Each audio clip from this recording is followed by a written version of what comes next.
عزت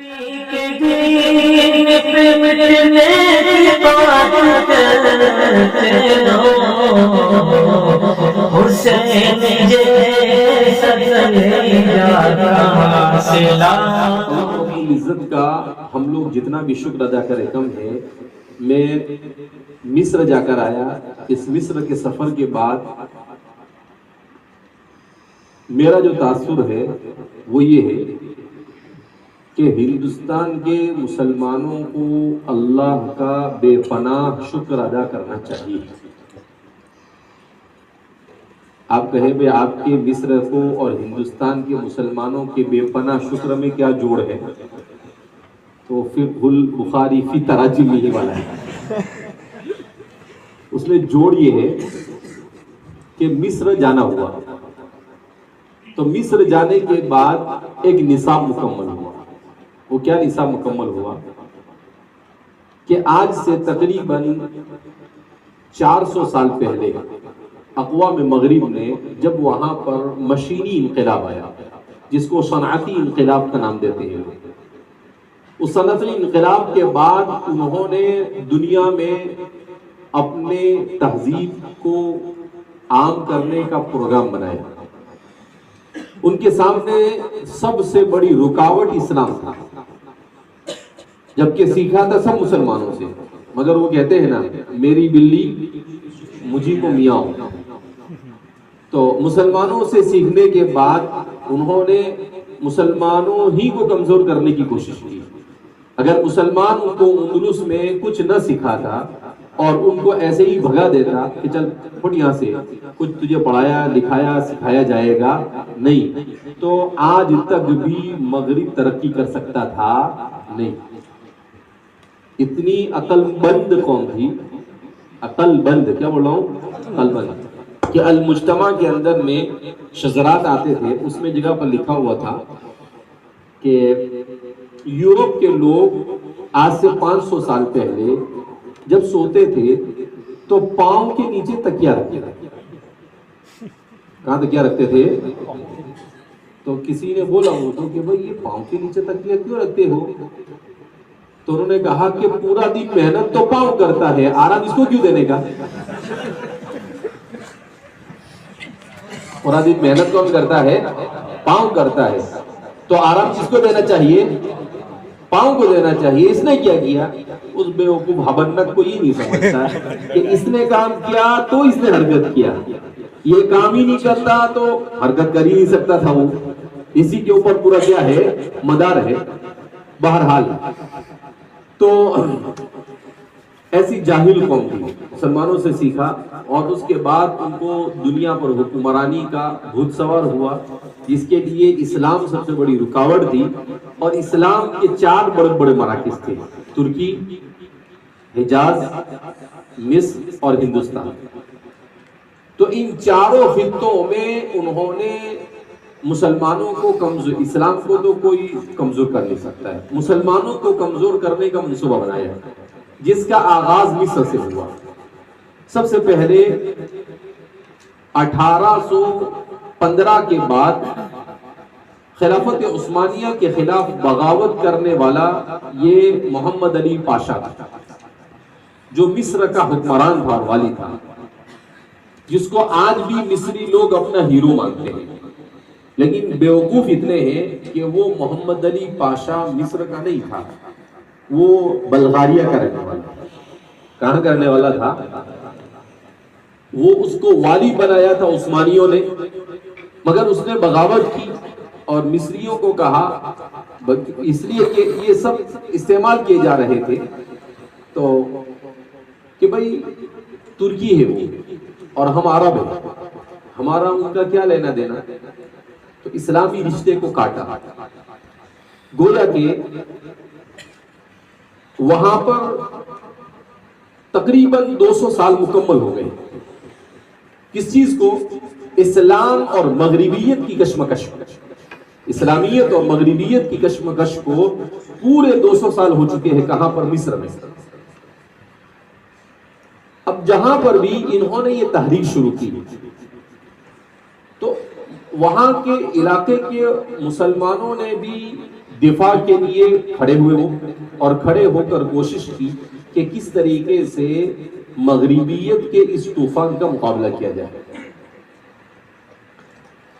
دوسرے نمبر پر انہوں نے ترکی کو ٹارگٹ بنایا، تیسرے نمبر پر حجاز کو، اور چوتھے نمبر پر ہندوستان۔ 50 سال میں پہلے ان کے ٹارگٹ پر جو آئے وہ مصر اور ہندوستان، پھر اس کے بعد کے دوسرے 50 سال میں ان کا شکار ہوئے حجاز اور ترکی۔ اسلام کو کمزور تو نہیں کر سکے، مسلمانوں کو کمزور کرنے میں کامیاب ہوئے، خلافت کا خاتمہ ہوا۔ مصر جانے کے بعد تاثر یہ حاصل ہوا کہ جس مصر نے اسلام سے اپنے رشتے کو کمزور کر کر عروبہ، عربیت اور قومیت کی بنیاد پر مغربیت اور مغربی تہذیب کو اختیار کیا، وہ 200 سال کے بعد بھی اپنے ہدف کو حاصل کرنے میں کامیاب نہیں ہوئی، کیونکہ حضرت عمر نے کہہ دیا تھا اعزنا اللہ بالاسلام وَلَوْ ابْتَغَيْنَا الْعِزَّةَ بِغَيْرِ الْإِسْلَامِ لَأَذَلَّنَا اللَّهُ۔ جب مصر میں گئے تو ہم فلائٹ سے نکلے، تو فلائٹ سے نکل کر جیسے ہی پہلا قدم ہم نے وہاں کے ایئرپورٹ پر رکھا، 5 قدم چلنے کے بعد ہم نے فیصلہ کر لیا کہ انہو من اوسخ البلادی، کہ ہم تو ایسا سمجھتے تھے کہ ہمارا ہندوستان ہی گندگی کا مرکز ہے، مگر یہ تو ہم سے 2 قدم آگے، یہ تو ہم سے 2 قدم کیا ہے آگے، 2 قدم نہیں 5 قدم بھی بولے تو کم ہے۔ اتنی گندگی شہروں میں جگہ جگہ پر کچرے کا اور گندگی کے ڈھیر لگے ہوئے، یعنی گلی ہے جانے کی، بیچ میں ڈھیر ہے، لوگ ادھر سے جا رہے ادھر سے جا رہے،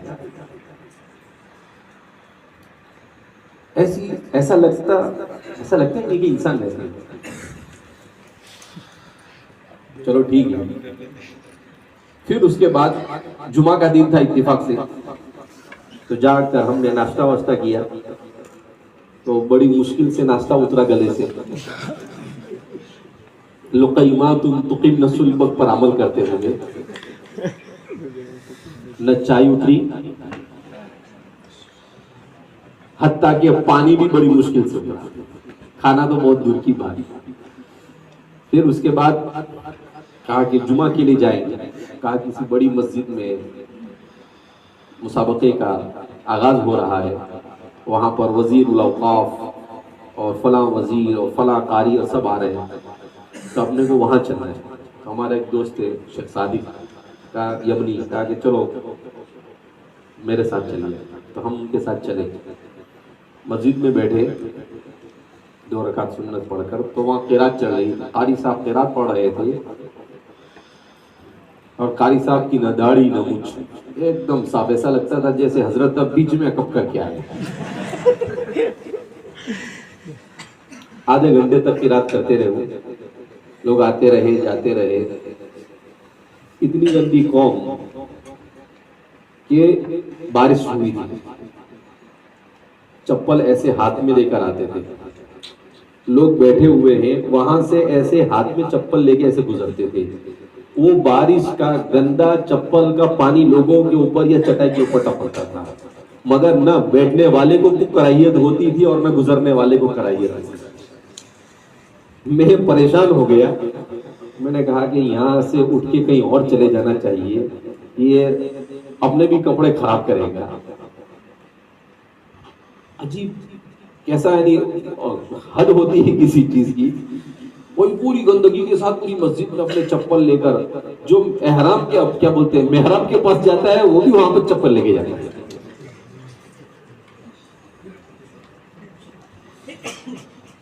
اس کے بعد اذان بھی وہی قاری صاحب نے دیا، نماز کے لیے دوسرے قاری صاحب آگے بڑھے، وہ بھی صفن صفا۔ اس کے بعد خطبہ ہوا، خطبہ خشخشی داڑھی تھی، شیخ عمر ہاشم کر کے کوئی وہاں کے جامعہ الازہر کے کوئی شاید سابق مدیر یا ایسا کچھ رہے تھے، شیخ الازہر، انہوں نے دیا خطبہ، اچھا دیا، معذور تھے وہ، ویل چیئر کے اوپر بیٹھ کر ہی خطبہ دیا۔ تو بہت ایسا غور سے دیکھا تو نظر آئی داڑھی. پھر اس کے بعد رات میں پھر ایک جگہ پر وہ لے گئے تو وہاں پر میوزک اور موسیقی تو جیسے ناجائز ہے ہی نہیں. اپنے یہاں پر آدی واسی اسکوٹر پہ اور اس پہ کیسے میوزک لگا کے گھومتے ہیں وہ بھی ویسے ہی گھومتے ہیں. میں نے دو تاثر ان کے بارے میں دو جملے کہا. پہلے جملے تو میں نے کہا کہ ہند العرب ہے یہ, اس کو عرب الہند کو یا ہند العرب کو دو میں سے کوئی ایک فٹ ہوتا ہے. اور دوسرا میں نے کہا کہ یہ جو ہمارے یہاں آدی واسی گھومتے ہیں کہ تو میں نے کہا کہ ان میں اور ان میں کوئی فرق لگتا نہیں, بالکل بالکل آدی واسی عرب ہے یہ.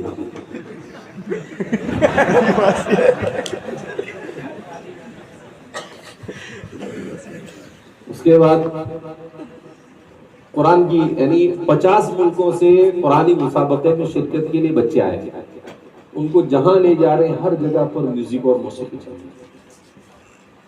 ہم تو میرے ساتھ ایک اور یمن کے شیخ تھے, ایسا 2-4 لوگ, ہم لوگ داڑھی ٹوپی والے تھے تو ہم ایسے دور کنارے پر جا کر اپنے کام میں لگ جاتے تھے, وہ ان کا کام کرتے تھے. پھر عصر کی نماز ہوئی, مغرب کے نماز سے پہلے کہا کہ بھئی ایک ہال میں ایسا اس سے بھی چھوٹا ہال کا وہاں پر انٹرنیشنل مسابقے کا افتتاح ہونے جا رہا ہے. میں سو رہا تھا, تھکا ہوا تھا, تو ہم نے وہ ساتھی کو کہہ دیا تھا. میں نے کہا کہ بھئی آپ مجھے فون پہ رنگ مارنا, اگر اٹھ گیا تو ٹھیک ہے, نہیں اٹھا تو کوئی فرض عین ہے, میں سو رہوں گا, میرا اپنا الارم لگا رہا ہوں میں مغرب کا, میں مغرب میں اٹھ کے میری مغرب پڑھ لوں گا. اثر پڑھ لی. وہ بھی بڑا منچلے نکلا, اس نے لگایا فون, میں نے اٹھایا نہیں, سو رہا تھا, میں نیند میں تھا, تھکا ہوا تھا, پوری رات کا سفر ہوا تھا, 6.5 گھنٹے کا ہوائی جہاز سے سفر ہوتا ہے. تو وہ آیا اور آ کے میرے کو اٹھا رہے, بولے شیخ چلو یار انتظار کر رہے بولے آپ کا. میں نے گھڑی پہ دیکھا, میں نے کہا یار 5 بجے شروع ہونے والا تھا, 5:30 بج رہے. تو بولے کہ سارے لوگ بس میں بیٹھے ہوئے, صرف آپ نہیں ہیں, آپ کا انتظار ہو رہا ہے. ہم نے کہا کہ اب جائے بغیر چارہ ہے. پھر اچھا اٹھا دیا, اس کے اندر کو بولتا ہے دیکھو پھر بھی اگر آپ کو آرام کا تقاضا ہے تو آرام کرو. پھر میں نے بولا کہ بھئی آپ تو اٹھا ہی دیا ہے, ابھی آرام کرنے کیا کروں گا. بولا چلو. تو میں جلدی سے اٹھا اور منہ پہ پانی ڈالا, وضو کیا اور نکل گئے. مغرب کی نماز کو آدھا پونا گھنٹہ باقی تھا. وہاں پر پہنچے تو آدھے گھنٹے بعد تو پروگرام شروع ہوا, میوزک چلتی رہی. میں نے بولا کہ بھائی اس سے اچھا تو سونا تھا میرا, خامخواہ یہاں آیا. پھر انشودہ پڑھنا شروع ہوا تو فل میک اپ میں عورتیں مرد سب, وہ ہال کے اندر بھی عورتیں مرد سب مکس بیٹھے ہوئے ہیں. یہ قرآن کا پروگرام ہوتا ہے. ناچ گانوں کے جو پروگرام ہوتے ہیں اس میں اور اس میں کوئی فرق نہیں. بہرحال وہاں کا یہ پورا تو ابھی میں بتا نہیں سکتا ہوں, یہ صرف وہاں کے آدھے دن کی کارگزاری ہوئی. لیکن اللہ رب العزت نے دل میں یہ بات ڈالی کہ آپ نے ترکی دیکھا, آپ نے مصر دیکھا, آپ نے حجاز دیکھا, اور آپ ہندوستان کے رہنے والے ہیں. چاروں مراکز جہاں پر مغربیت اور اسلامیت کی کشمکش ہوئی دیکھی. اب آپ کیا اس کے بارے میں تاثر دیتے ہیں؟ تو میرا تاثر اس کے بارے میں یہ تھا کہ ان چاروں جگہوں پر اسلام کو بچانے کے لیے کوششیں ہوئی, اور کسی کوشش کو ناکام کوشش نہیں کہہ سکتے, لیکن ان تمام کوششوں میں سب سے کامیاب کوشش ہمارے ہندوستان اور بر صغیر کا. اتنا بولنے سے کام نہیں چلے گا نا. کیوں؟ اس لیے کامیاب کہ دوسری تمام جگہوں پر کوشش کسی ایک اینگل میں ہوگی یا 2 اینگل میں ہوگی. ہمارے یہاں پر چاروں طرف سے اسلام پر باقی رکھنے کے لیے محنت ہوگی. وہ کیسے؟ دیکھو مصر کے اندر میں سیاست کے راستے سے اسلام کو کمزور کرنے کی کوشش کی گئی, تو وہاں کے لوگوں نے بھی سیاست کے راستے سے ہی، اخوان وغیرہ نے سیاست ہی کے راستے سے اسلام کو باقی رکھنے کی کوشش کی، تو کامیابی ملی نہیں ملی، بڑے خسارے اٹھانے پڑے، مگر کیونکہ وہ سیاست میں داخل ہوئے اور ہمارے زمانے کی سیاست بڑی خبیث سیاست ہے، لہذا ان کو اسلام کے بہت سارے مسائل سے کمپرومائز کرنا پڑا، مثلا داڑھی سے، لباس سے، عورتوں کے حجاب سے، ان بہت ساری چیزوں سے کمپرومائز کرنا پڑا، جس کا نتیجہ آج 200 سال کے بعد یہ ہے کہ لم یبق من الاسلام الا اسمہ، بلکہ نام کے بھی مسلمان باقی نہیں رہے ہیں۔ فجر کی نماز میں گئے دوسرے دن میں نے کہا چلو مسجد میں جا کر فجر پڑھتے ہیں، ذرا معائنہ کریں فجر کی کیا صورتحال ہے۔ تو فجر میں گن کر 4 مصلی، 95% مسلمان رہتے ہیں اس ملک میں۔ کتنے مسلمان تھے؟ مصلی 4۔ امام صاحب نماز پڑھ رہے تھے، وہی پہلے والی صورتحال جیسا کہ سابق میں بیان کیا گیا، نہ داڑھی نہ مجھ کچھ نہیں، چلو ٹھیک ہے۔ پہلی رکعت میں بھی امام صاحب کو 2-4 جگہ لقمہ دینا پڑا مجھے، اور دوسری رکعت میں بھی 4 لقمہ مجھے دینا پڑا۔ یہ بلا مبالغہ کہہ رہا ہوں، اس میں ایسا کچھ بڑھا چڑھا کر نہیں کہہ رہا ہوں، جو حقیقت واقعہ ہے وہ بیان ہے۔ میرے ساتھ کچھ ساتھی تھے، میں نے ان کو الگ الگ مسجد میں بولے تو ادھر جاتا ہو، دوسرے بولے تو ادھر جاتا ہو، تو الگ الگ میں نے کہا سب جگہ کا جائزہ لے اپنے، تو سب نے آ کر ایک جیسی کہانی سنائی۔ میں نے کہا کتنے مصلی تھے؟ بولے 4۔ ادھر بولے کتنے مصلی تھے؟ بولے 3۔ کسی نے 5 نہیں کہا، 3-4 بہرحال تعجب ہوا۔ تو قاری شفیق صاحب اپنے ہیں، ان کے صاحبزادے ہیں مولوی عمار، 1 سال سے وہاں پر۔ وہ جب ان سے ملاقات ہوئی دوسرے دن، تو میں نے کہا فجر وہاں پر نہیں ہوگے؟ تو بولے نہیں حضرت فجر پڑھتے ہیں یہ۔ بولا کہاں پڑھتے ہیں؟ بستر پہ۔ بولے ان کے مفتی صاحب نے ان کو ایسا بولا ہے کہ جب آنکھ کھل جائے نماز پڑھو تو فجر ہو جاتی ہے۔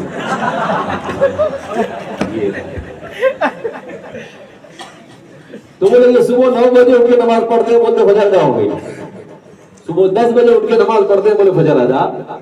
اچھا، بولا چلو ٹھیک ہے۔ بولا دوسری نماز میں بھی مصلی بہت کم رہتے ہیں، ایک سب تو مشکل سے بھرتی ہے۔ بولا اپنے ہندوستان سے بھی برا حال ہے یہاں۔ تو کہا اس میں بھی مسئلہ ہے؟ بولے حضرت جو بچے ہوتے ہیں نا سب سراغ لگا لیا تھا انہوں نے، حالانکہ صوفی صاحب ہے، عمر سیدھا صاحب نے لکھا ہے۔ تو بولے یہاں پر مسئلہ یہ بتایا گیا ان کو کہ نماز میں شریک ہونے کے لیے، جماعت میں شامل ہونے کے لیے مسجد میں آنا ضروری نہیں ہے۔ اگر آپ کو دکان میں ہے آواز آ رہی ہے تو گھر میں ہے تو گھر میں۔ تو بولے یہ نماز کھڑی ہوتی، کوئی دکان میں پڑھتا، کوئی گھر میں پڑھتا ہے، وہی جماعت کے ساتھ نماز پڑھتی۔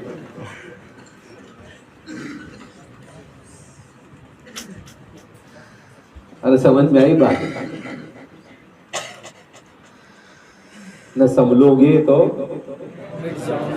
مٹ جاؤ گے ہندوستان والوں۔